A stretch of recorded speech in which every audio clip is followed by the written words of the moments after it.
আমাদের বর্তমান উপদেষ্টা আসিফ নজরুল সাহেব অনেক বড় বড় কথা বলে। আজকে আমাদের জাতির জীবনে বিরাট বড় একটা ট্র্যাজেডির দিন।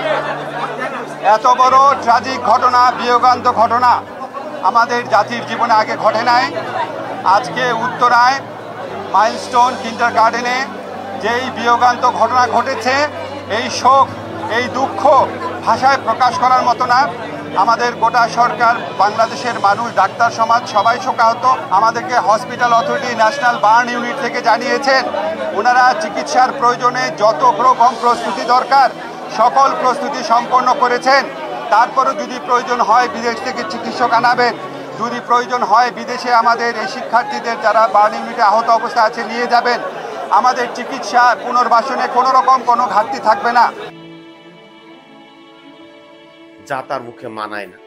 যেমন আজ থেকে 2 থেকে 3 মাস আগে উনি বলেছিলেন আসিয়া হত্যার বিচার উনি 2-3 মাসের ভিতর করে ফেলবেন, বিশেষ ট্রাইব্যুনাল করে, এ করে তা করে, কিন্তু তার কোনো অগ্রগতি নেই।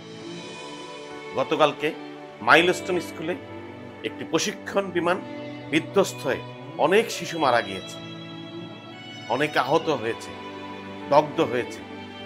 তা আবার আজকের পত্রিকায় দেখলাম যে উনি ঘোষণা দিয়েছেন বিদেশ থেকে ডক্টর নিয়ে এসে তাদের চিকিৎসা করাবেন। ওনার এই বড় বড় কথা একদম রাজনৈতিক বলির মতো।